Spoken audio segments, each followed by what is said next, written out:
Hello student, स्वागत है आपका जीके सुपर 30 के यूट्यूब चैनल में। मैं रानी किरार। दोस्तों, आज मैं आपको हिंदी से रिलेटेड कुछ एमसीक्यूज कराने वाली हूँ। पहले कुछ वीडियोस में मैं आपके लिए हिंदी की जो थ्योरी करवाई थी मैंने, उन्हीं से रिलेटेड कुछ एमसीक्यू या प्रश्न जिन्हें कहूँ मैं, वो लेके आई हूँ आपके लिए कि एग्जाम में किस तरीके से आपके क्वेश्चन बनते हैं, किस प्रकार से आपको उनकी प्रैक्टिस करनी है। ठीक है, तो आइए स्टार्ट करते हैं हम। पहला प्रश्न है हमारा, भाषा की सबसे छोटी इकाई कौन सी होती है? भाषा की सबसे छोटी इकाई कौन सी होती है? पहला है शब्द, दूसरा है स्वर, तीसरा व्यंजन, चौथा है वर्ण। तो बताइए कौन सी होती है भाषा की सबसे छोटी इकाई? तो मैंने आपको बताया था जो वर्ण हमारा होता है वो होती है भाषा की सबसे छोटी इकाई। यदि आपको प्रश्न आता है कि भाषा की मौखिक इकाई कौन सी होती है, तो वो कौन सी होती है? ध्वनि या अक्षर जिसे कहते हैं वो होती है मौखिक इकाई भाषा की। और जो वर्ण हमारा होता है, यदि आपको सिंपल सा क्वेश्चन ये पूछा गया कि भाषा की सबसे छोटी इकाई कौन सी होती है, तो भी हमें वर्ण लगाना है। और यदि लिखित इकाई पूछा तो भी वह कौन सी होती है? हमारी वर्ण होती है। तो आइए नेक्स्ट क्वेश्चन देखते हैं। निम्न में से बताइए नवीन विकसित ध्वनियां कौन सी होती हैं? जो नई नई विकसित हुई हैं हिंदी भाषा में, वो कौन सी होती हैं? पहला है खा गा, दूसरा है ए आई, तीसरा ऊ, चौथा चा और ठा। तो बताइए चारों ऑप्शन में से कौन सा होगा जो कि नवीन विकसित ध्वनियां हैं? तो वो है हमारा जो खा और गा है, ये होती हैं नवीन विकसित ध्वनियां। क्यों? क्योंकि ये वर्ण है खा और गा, इनके नीचे ये नुक्ता वर्ण जो लगा हुआ है, नुक्ता, वही होती हैं हमारी नवीन और विकसित ध्वनियां। ठीक है, नेक्स्ट क्वेश्चन देखते हैं हम। तीसरा है हिंदी वर्णमाला में वर्णों की कुल संख्या कितनी होती है? कुल यानी आपको टोटल संख्या बतानी है कि वर्णमाला में वर्णों की टोटल संख्या कितनी होती है। तो मैंने आपको क्या बताई थी? वर्णों की कुल संख्या 52 लगाना है आपको। 52 वर्ण होते हैं टोटल वर्णमाला में। ठीक है, आइए आगे बढ़ते हैं। चौथा क्वेश्चन है, वर्णों के व्यवस्थित समूह को क्या कहते हैं? वर्णों का जो समूह होता है यानी ग्रुप, वर्णों का समूह, तो कहाँ वर्णों के समूह को क्या बोला जाता है? वर्ण संकलन, शब्द समूह, तीसरा वर्णमाला या शब्द गणना। तो वर्णों का जो समूह होता है वो होता है वर्णमाला जिसे हम कहते हैं। ठीक है, आया समझ?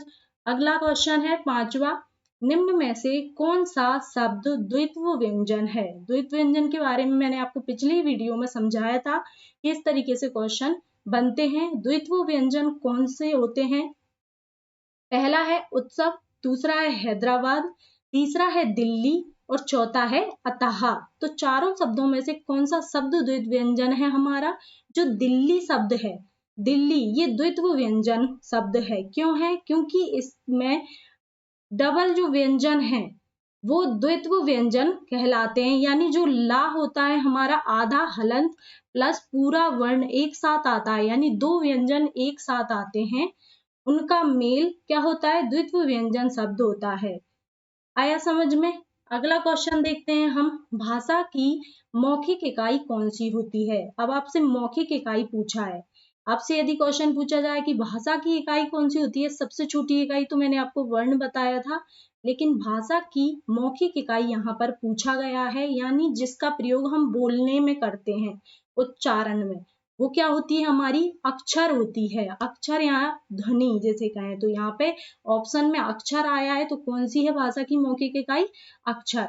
अगला क्वेश्चन देखिए, सातवां क्वेश्चन है, स्वरों के वे चिन्ह जिनका प्रयोग व्यंजनों के साथ किया जाता है उन्हें क्या कहते हैं? तो स्वरों के वे कौन से चिन्ह होते हैं जिनका प्रयोग व्यंजनों के साथ किया जाता है? तो बताइए। पहला है स्वतंत्र वर्ण, दूसरा है अस्वतंत्र वर्ण, तीसरा है मात्राएं और चौथा है ध्वनियां। तो बताइए कौन सा हुआ? ये जो मात्राएं होती हैं हमारी, वो क्या होती हैं? स्वरों की मात्राएं होती हैं। किसकी मात्राएं होती हैं? व्यंजनों की तो कोई मात्राएं होती ही नहीं है। स्वरों की जो मात्राएं होती हैं कितनी होती हैं? 10 होती है उनकी संख्या। ठीक है, 10 मात्राएं होती हैं स्वरों की, और उन्हीं का प्रयोग व्यंजनों के साथ मिलकर किया जाता है। जैसे मैंने आपको बताया था की, बड़ी की, कु, इस प्रकार से जो स्वरों की मात्राएं होती हैं वो व्यंजनों के साथ मिलकर प्रयोग की जाती हैं। आया समझ? अगला क्वेश्चन देखते हैं, 8वां क्वेश्चन है हमारा, निम्न में से नासिक्य व्यंजन वर्ण कौन सा है। ये जो नासिक्य व्यंजन वर्ण होते हैं उनका उच्चारण कहाँ से किया जाता है, नाक के द्वारा। कहाँ से होता है, नाक से होता है, और इसी को हम पंचमाक्षर भी कहते हैं या अनुनासिक व्यंजन वर्ण। तो चारों में से कौन सा नासिक्य व्यंजन वर्ण है, सा, ता, णा या जा, कौन सा है पंचमा अक्षर। तो सा जो हमारा है वो हमारा कौन सा व्यंजन वर्ण है, ये होता है स्पर्शी व्यंजन, सॉरी स्पर्शी नहीं, संघर्षी या ऊष्म व्यंजन जिसे हम कहते हैं। यानी इसको बोलने में या इसके उच्चारण में ऊष्मा पैदा होती है, गर्मी पैदा होती है एक प्रकार की। और जो ता होता है वो हमारा स्पर्श व्यंजन वर्ण है। और एड़ा हमारा कौन सा वर्ण है, ये है हमारा पंचमा अक्षर, इसी को बोलते हैं नासिक्य व्यंजन वर्ण। हर वर्ग का जो 5वां अक्षर होता है, हर वर्ग का 5वां अक्षर वो होता है नासिक्य व्यंजन वर्ण, और जा हमारा व्यंजन वर्ण है। अगला क्वेश्चन देखते हैं हम, उच्चारण स्थान के आधार पर बताइए कि मूर्धन्य व्यंजन वर्ण कौन से हैं। मूर्धन्य व्यंजन वर्ण कौन से होते हैं, जो मूर्धा के द्वारा उच्चारित होते हैं। ठीक है, तो पहला जो हमारा है का, खा, गा, ये कौन से व्यंजन वर्ण है, ये हमारी ध्वनियां है कंठ ध्वनियां। मैंने आपको पढ़ाया था, जब मैंने आपको लेक्चर बनाया था थ्योरी वाला, उसमें बताया था कि जो क, ख, ग होते हैं वो कंठ ध्वनियां होती हैं।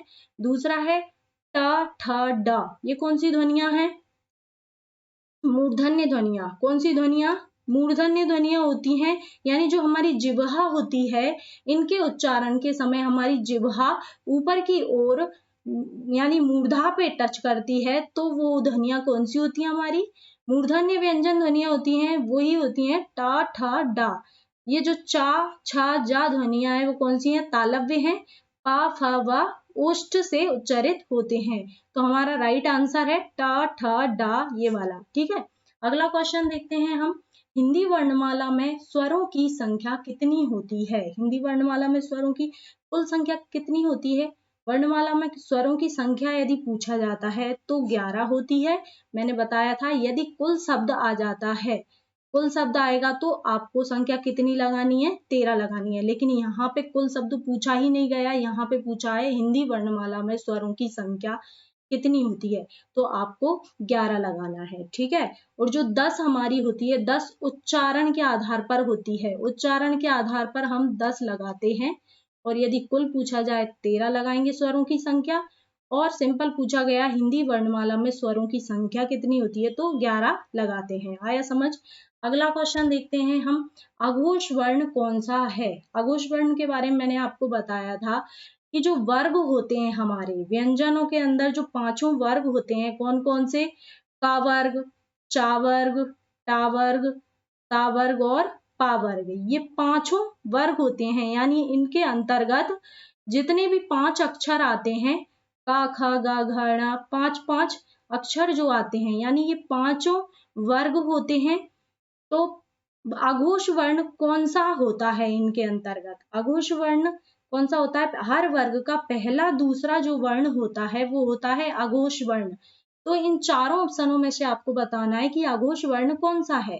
पहला है ऑप्शन में का, दूसरा है जा, तीसरा गा और चौथा है णा। तो जो णा है हमारा, ये क्या है, पंचमा अक्षर है, जो मैंने आपको बताया था णा पंचमा अक्षर है, और ये सघोष वर्ण होगा। क्यों होगा, क्योंकि ये 5वां वर्ण है, और हर वर्ग का तीसरा, चौथा और 5वां वर्ण क्या होता है, सघोष वर्ण होता है। तो हमें यहाँ पे अघोष वर्ण बताना है।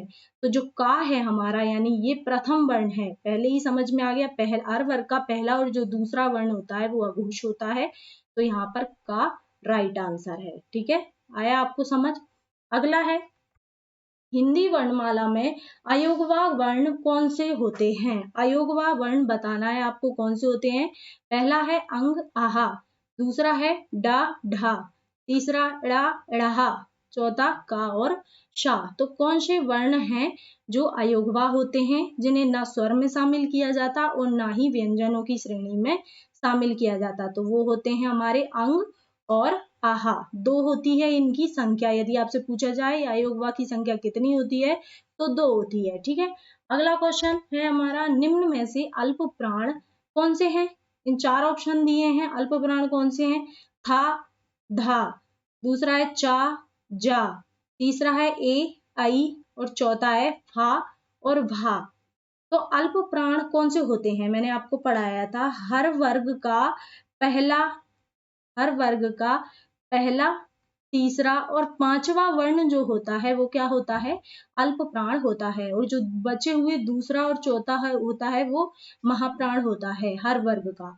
तो अल्प प्राण बताना है आपको पहला, तीसरा, पांचवा वर्ण। तो इनमें से कौन सा है? जो था है वो तो हमारा दूसरा वर्ण है और धा हमारा चौथा वर्ण है, तो ये अल्प प्राण नहीं है। दूसरा है चा और जा, यानी ये पहला वर्ण होता है और ये तीसरा वर्ण होता है, तो यही हमारा राइट आंसर है। चा और जा अल्प प्राण होते हैं। ठीक है, अगला है हमारा य, र, ला और वा। ये चारों जो वर्ण हैं ये कौन से व्यंजन वर्ण होते हैं?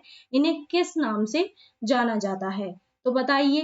पहला है ऊष्म, दूसरा है अंतस्थ, तीसरा है संघर्षी और चौथा है उत्क्षिप्त वर्ण। तो इन्हें किस नाम से जाना जाता है? अंतस्थ व्यंजन वर्ण होते हैं ये। क्यों होते हैं? क्योंकि इनके उच्चारण में य, र, ला, व जो होते हैं, यदि इनको उच्चारित किया जाता है तो जो वायु होती है मुख की वो अंदर ही गुमड़कर बाहर की तरफ निकलती है। आया समझ में? जो वायु होती है, वायु वो अंदर की तरफ गुमड़कर बाहर निकलती है, तो वो होते हैं हमारे अंतस्थ व्यंजन वर्ण। आया समझ में? और ऊष्म व्यंजन वर्ण मैंने आपको बताए थे, जो तीनों सा होते हैं हमारे, तीनों सा और हा, ये चारों क्या होते हैं? ऊष्म या संघर्षी व्यंजन जिन्हें कहते हैं वो होते हैं। ठीक है, आया समझ में? और उत्क्षिप्त व्यंजन क्या होते हैं? एड़ा और एड़ा जो नवीन वर्ण है और इन्हें द्विगुण व्यंजन भी कहा जाता है। ठीक है, आया समझ? अगला क्वेश्चन है हमारा, नासिक की या पंचमा अक्षर का संबंध किससे होता है? नासिक के व्यंजन जो बताया था मैंने, पंचमा अक्षर, उसका संबंध किससे होता है? पहला है नाक से होता है, मुख से होता है, नाक व मुंह दोनों से होता है, या किसी से भी नहीं होता है। तो बताइए चारों में से क्या है? नासिक के और पंचमा अक्षर का संबंध जो होता है वो किससे होता है? हमारा नाक से उच्चारित होने वाले वर्ण होते हैं, इसलिए उनका संबंध नाक के द्वारा होता है। आया समझ में? अगला क्वेश्चन है हमारा, निम्न में से कौन सा वर्ण पश्च स्वर का है? पश्च स्वर यानी जो पिछले हिस्से से उच्चारित होने वाले स्वर होते हैं, यानी जिह्वा जो मैंने बताई थी आपको, थ्योरी में पढ़ाया था, अगला वाला भाग, मध्य वाला हिस्सा और पिछला वाला हिस्सा। पिछले हिस्से को क्या बोला जाता है? पश्च भाग बोला जाता है, और यही होते हैं हमारे पश्च स्वर, जो कि जिह्वा के पिछले हिस्से से उच्चारित होते हैं। तो बताइए इन चारों में से कौन से स्वर हैं जो कि पश्च स्वर कहलाते हैं? बड़ा आ, छोटी ई, ए और छोटा आ क्या होते हैं? ये जो छोटा ए है हमारा, ये तो होता है हमारा मध्य स्वर। क्या होता है? मध्य स्वर, जो कि जिह्वा के मध्य भाग से उच्चारित होता है। ए और छोटी ई ये दोनों हमारे अग्र स्वर होते हैं। आया समझ? आगे वाले हिस्से से उच्चारित होते हैं, और जो बड़ा आ हमारा होता है यही होता है हमारा पश्च स्वर कहलाता है, जो कि जिह्वा के पिछले वाले हिस्से से उच्चारित होता है। आया समझ? नेक्स्ट क्वेश्चन देखते हैं, निम्न में से संयुक्त व्यंजन वर्ण कौन से हैं? संयुक्त व्यंजन वर्ण कौन से होते हैं? जो कि दो व्यंजनों के मेल से मिलकर बनते हैं। कौन कौन से हैं? पहला शा, शा, सा और हा, दूसरा है य, र, ल और बा, तीसरा है छ, त्र, ज्ञा और श्रा, और चौथा है इड़ा और इढ़ा।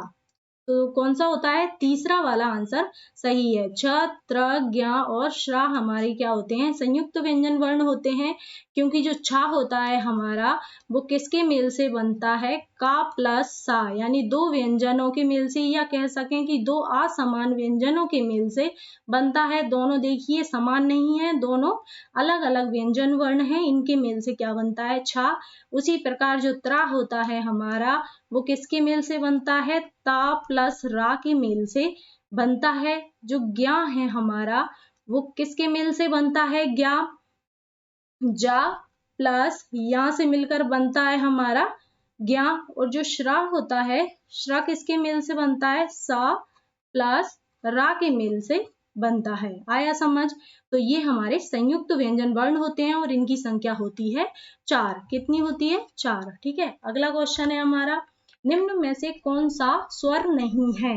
आपको बताना है कि इन चारों में से कौन सा वर्ण स्वर नहीं है। तो जो छोटा है वो तो स्वर है हमारा, ए भी स्वर है, ओ स्वर है। चौथा चौथा ऑप्शन है इसका जा, ये स्वर नहीं है क्योंकि ये एक व्यंजन वर्ण है। जा जो है व्यंजन वर्ण है, इसलिए राइट आंसर होगा हमारा चौथा जा।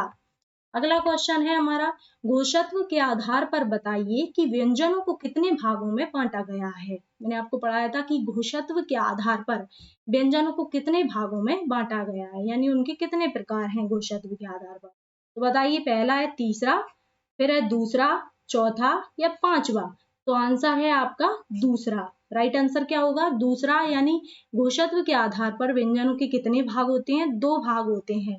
पहला होता है अघोष और दूसरा होता है घोष या सघोष जिसे कहते हैं। आया समझ में? घोष या सघोष वर्ण आया, दो भाग होते हैं। अगला क्वेश्चन है हमारा, मूल स्वर कौन से होते हैं? मूल स्वर कौन से होते हैं?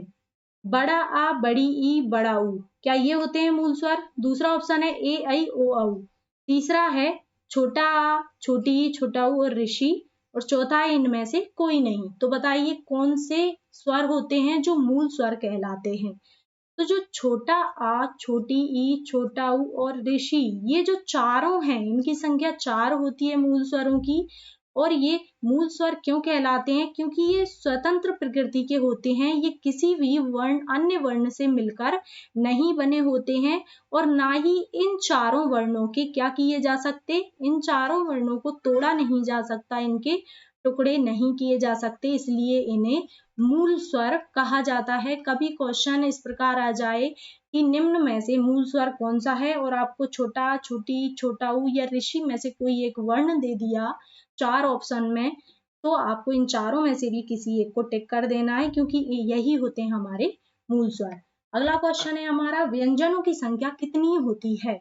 तो बताइए व्यंजनों की संख्या कितनी पढ़ाई है मैंने आपको? 33 होती है। व्यंजनों की संख्या कितनी होती है? 33 व्यंजन वर्ण होते हैं। यदि आपसे कुल व्यंजनों की संख्या पूछ ली जाती है कि टोटल व्यंजन वर्ण बताइए, तो आपको 35 टिक करना है, क्योंकि जो एड़ा और एड़ा होते हैं, जो नवीन ध्वनियां हैं, यानी जो द्विगुण व्यंजन है, उच्चिप्त व्यंजन, उनको भी इसी के अंदर शामिल कर दिया जाता है। तो कुल संख्या 35 होगी, परंतु यहाँ पे पूछा गया है व्यंजनों की संख्या, तो 33 लगानी है। आया समझ? अगला देखिए, ए और आई वर्ण क्या कहलाते हैं? जो हमारे ए और आई वर्ण हैं वो क्या कहलाते हैं? पहला है नासिक्य वर्ण है, ये अयोगवा वर्ण है, कंठ तालव्य वर्ण है या ओष्ठ्य वर्ण है। तो बताइए, नासिक्य वर्ण तो हो नहीं सकते, क्योंकि जो हर वर्ग का 5वां अक्षर होता है वो होता है नासिक्य वर्ण, तो ये नासिक्य वर्ण नहीं है। दूसरा अयोगवा, अयोगवा मैंने अंग और आहा बताए हैं आपको कि जो अंग और आहा होते हैं वो अयोगवा होते हैं, तो ये नहीं है। और ओष्ठ्य वर्ण ये है नहीं, क्योंकि ये ओठ की सहायता से उच्चारित नहीं होते हैं। तो ये कौन से वर्ण है? कंठ और तालव्य वर्ण है। ये कौन से हैं? कंठ और तालव्य वर्ण होते हैं, ए और आई। ठीक है। अगला क्वेश्चन है, स्पर्श व्यंजनों की संख्या कितनी होती है? जो हमारे 5 वर्ग होते हैं उन्हीं को स्पर्श व्यंजन कहते हैं, जो का वर्ग से लेके पा वर्ग तक होते हैं। 5 वर्ग जो हैं वो स्पर्श व्यंजन होते हैं, और उनकी संख्या कितनी होती है? 22 होती है, 23 होती है, 24 या 25। तो आपको लगाना है कि जो 25 संख्या होती है उनकी, स्पर्श व्यंजनों की संख्या 25 होती है। ठीक है। अगला क्वेश्चन है, हिंदी कौन से भाषा परिवार की भाषा है? तो बताइए, हिंदी जो भाषा है हमारी वो किस भाषा परिवार की है? भारोपीय भाषा परिवार की है, द्रविड़ की है, ऑस्ट्रिक भाषा परिवार की है या चीनी तिब्बती भाषा परिवार की भाषा है? तो बताइए, हिंदी जो हमारी भाषा है वो भारोपीय परिवार की भाषा है, और यही सबसे बड़ा भाषा परिवार होता है। जो भारत में 4 प्रकार के भाषा परिवार पाए जाते हैं, जो चारों मैंने आपको यहाँ पर बताए हैं, भारोपीय, द्रविड़, ऑस्ट्रिक और चीनी तिब्बती। तो जो हमारी हिंदी भाषा ली गई वो भारोपीय परिवार के अंतर्गत आती है। ठीक है। अगला क्वेश्चन है हमारा, हिंदी भाषा की आदि जननी कौन है? जो हमारी हिंदी भाषा है उसकी जननी किसे माना जाता है? पहला है पाली, दूसरा है प्राकृत, तीसरा संस्कृत और चौथा कोई नहीं। तो हमारी हिंदी भाषा की आदि जननी किसे कहा जाता है? जो संस्कृत है वही हमारी हिंदी भाषा की जननी है, क्योंकि पहले संस्कृत भाषा आई थी, उसी से हमारी हिंदी भाषा का निर्माण हुआ है, तो इसलिए इसे हिंदी की आदि जननी कहा जाता है। आया समझ आपको? तो आज हमने क्वेश्चनों की प्रैक्टिस की है। आई होप आपको समझ आया होगा कि इसी प्रकार से एग्जाम में कई प्रकार के क्वेश्चन आते हैं हिंदी से रिलेटेड, और आपको किस प्रकार से इनकी प्रैक्टिस करनी है। तो हमारी वीडियोस को देखने के लिए आप हमारे चैनल को लाइक सब्सक्राइब कीजिए और अपने दोस्तों को भी शेयर कीजिए ज़्यादा से ज़्यादा। ठीक है, थैंक यू, धन्यवाद।